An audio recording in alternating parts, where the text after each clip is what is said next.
adalah Son Horeg, sebuah perayaan budaya yang berlangsung di Kabupaten Malang, Jawa Timur. Akhir-akhir ini, fenomena tersebut menjadi trending di media sosial, bahkan memicu berbagai reaksi di masyarakat. Jika diperhatikan, beberapa orang merasakan senang akan perayaan ini, sementara yang lain justru terganggu oleh keramaian dan bisingnya volume bersuara tinggi. Fenomena Son Horeg pertama kali mencuat pada tahun 2014 ketika sebuah pawai di Kabupaten Malang menjadi sorotan karena aksi yang ditampilkan sangat berbeda dari biasanya.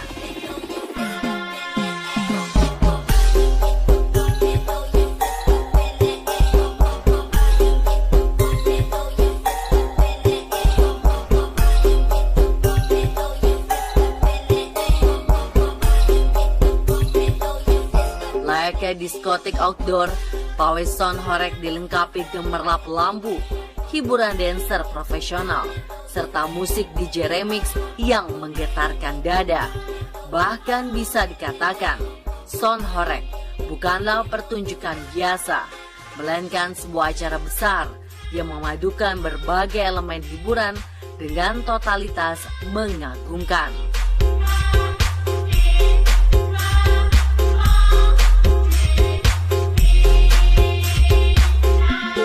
Ini dianggap sebagai perpaduan antara kearifan lokal dan tren musik masa kini. Warga setempat melihatnya sebagai cara untuk memberikan penghormatan kepada akar budaya, namun tetap mengikuti tren terbaru dalam dunia musik. Lantas, bagaimana awalnya fenomena ini bisa terjadi?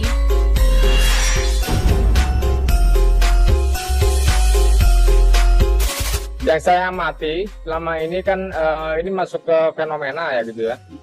Fenomena di mana trennya itu saya amati pada saat gencar-gencarnya itu setelah masa pandemi. Setelah masa pandemi dan memang masa pandemi itu kan masa di mana masyarakat pada saat itu yang selama ini 2 tahun terkungkung gitu kan, tidak bisa ekspresi di luar, dan kemudian ada sebuah momentum gitu kan, momentum dengan istilahnya ekspresi dari masyarakat gitu kan.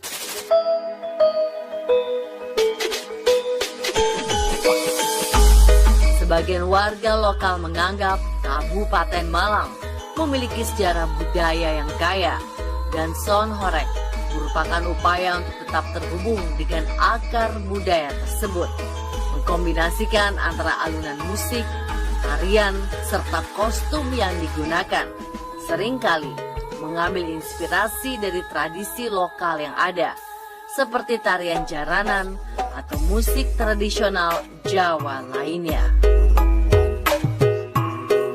Ini adalah cara yang unik untuk menjaga warisan budaya tetap hidup dalam kultur masyarakat modern. Menggabungkan musik elektrik dan live DJ remix di setiap kegiatan menjadi bagian yang tak terpisahkan. Ditambah ribuan watt dari sound system yang dirakit sedemikian rupa agar kualitas suara yang dihasilkan terdengar jelas dan mampu menciptakan suasana musik berbeda. Itu awalnya memang saat ini ya, dulu itu yang saya tahu biasanya untuk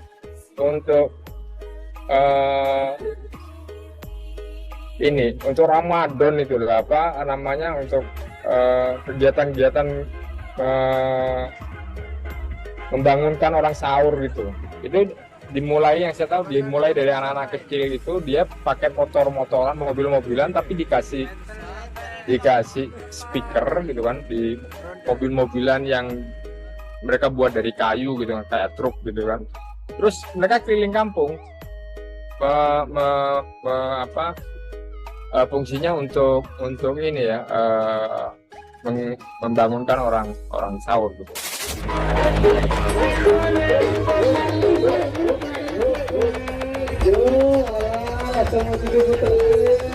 Pecah guys, kaca. Gimana mas? Siap. Kaca pecah guys.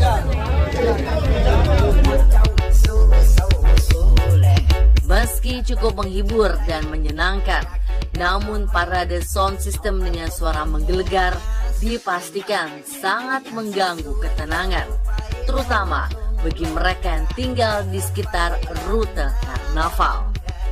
Rata-rata, rombongan pawai truk sound akan menggunakan minimal 32 speaker subwoofer berdaya sekitar 165 ribuan hingga speaker bass menghasilkan sensasi getaran yang menyakitkan badan.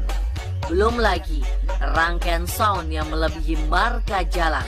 Tak hanya pepohonan yang terpaksa dipotong agar truk sound dapat lewat, pilar jembatan, pagar, dan atap rumah yang menghalangi harus rela dihancurkan.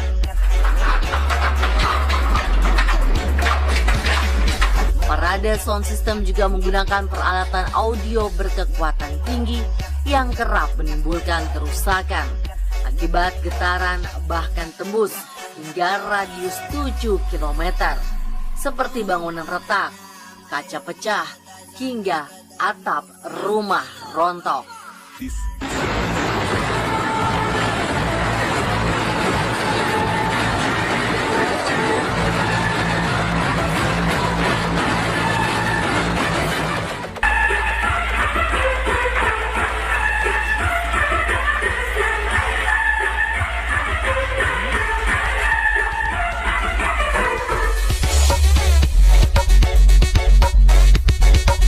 Bagian dari kreativitas gitu ya, kreativitas dan inovasi gitu dari masyarakat yang memang organik gitu.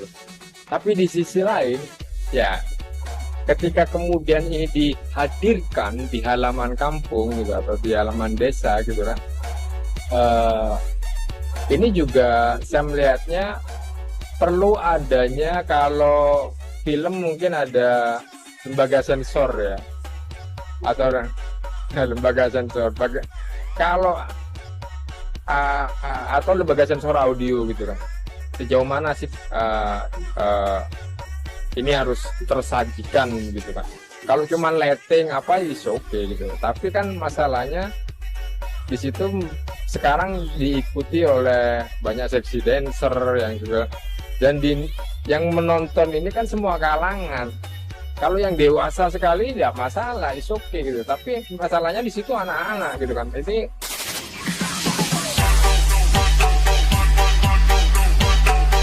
Bicara tentang horeg, salah satu sound system viral yang paling terkenal adalah Brewok Audio.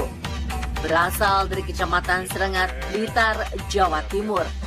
Raja horeg ini seringkali hadir di acara karnaval, check sound, atau battle sound di berbagai daerah. Terbilang sukses menjadi hiburan, maka tak heran jika banyak masyarakat rela merogoh kocek dalam-dalam demi sound system yang mereka idolakan. Pada awalnya, sound horeg yang diadu hanyalah 1 lawan 1. Namun belakangan, semakin banyak sound yang digunakan dan bersuara menggelegar. Maka sound horeg itulah yang menjadi pemenang.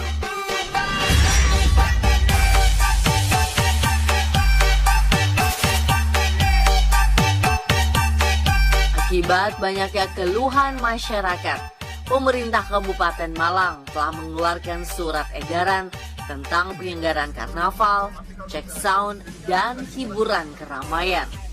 Dalam surat edaran disebutkan sejumlah larangan, di antaranya adalah gelaran karnaval dilarang menggunakan alat pengeras suara dengan intensitas kekuatan lebih dari 60 desibel karena bisa membahayakan kesehatan, merusak lingkungan, serta mengganggu konstruksi bangunan. Tak hanya itu, kegiatan tersebut bisa dilaksanakan maksimal hingga pukul 11 malam dan panitia harus bertanggung jawab penuh apabila terjadi kerusakan akibat kegiatan karnaval, seperti genteng yang berjatuhan, tembok retak, hingga kaca rumah yang pecah saat song horeg melintas di pemukiman.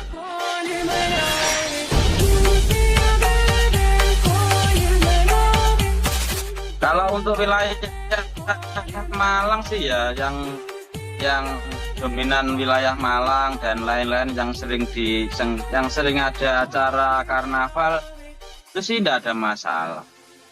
Karena kan juga itu bagian dari keseruan. Jadi kadang kita muternya kenceng, ada tembok yang retak, ada genteng yang rontok, kaca yang pecah, itu mereka ya menerima dengan bahagia. Karena itu juga bagian dari bagian dari riuhnya acara. Jadi mereka nggak ada masalah, malah mereka ketawa semua, ketawa puas gitu loh. Puas bisa mendatangkan sound, terus bisa mecahin kaca gitu. Mereka juga, penyewa juga punya rasa bangga sendiri. Jadi tidak ada masalah. Yang jadi masalah itu yang mungkin yang orang-orang luar kota yang jadi masalah. Orang-orang yang belum, yang mereka itu lihatnya hanya di TikTok, mereka lihatnya hanya di sosmed. Jadi mereka itu melihatnya dari merugikan, mungkin itu kok sampai kaca pecah bagaimana, kan mereka juga tidak tahu.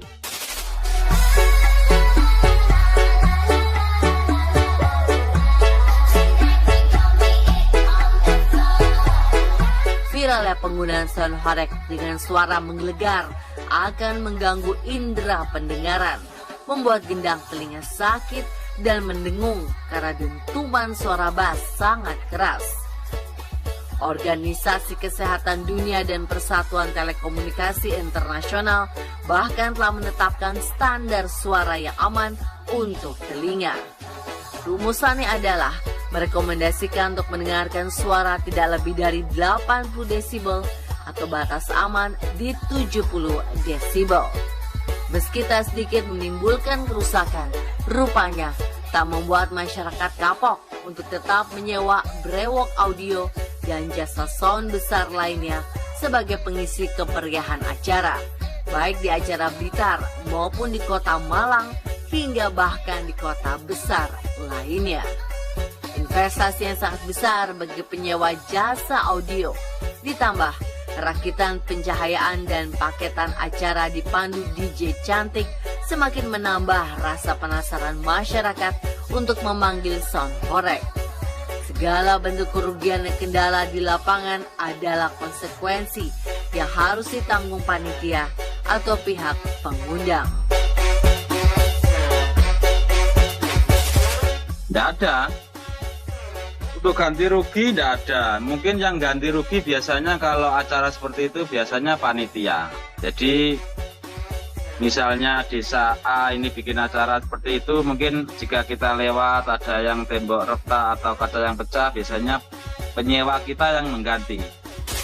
Walaupun juga di lapangan itu di kondisi di lapangan sampai kaca pecah, genteng pecah karena saking besarnya getaran itu, dan itu memang semakin besar kapasitas sound dengarnya itu, keluarnya itu semakin, dan dapat merontokkan katakanlah rumah yang dilewati itu semakin laku, artinya eksistensi dari itu. Nah, dari situlah kemudian muncul, saya melihatnya ada sebuah ekosistem ya, terutama mungkin ekosistem industri tentang dunia sound itu. Ada pasar, ada ya kalau hukum pasar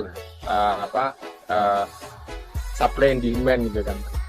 Jadi masyarakat juga membutuhkan keriaan-keriaan walaupun sifatnya begitu gitu kan. Tapi di satu sisi memang berkembang pesat sih konteks, kalau saya melihatnya konteks industri kreatifnya gitu kan. sampai owner-ownernya itu yang punya sound itu punya gudang besar-besar, punya truk berapa gitu kan. Nah ini kan wah, asetnya kan yang jelas lebih dari ratusan juta gitu kan.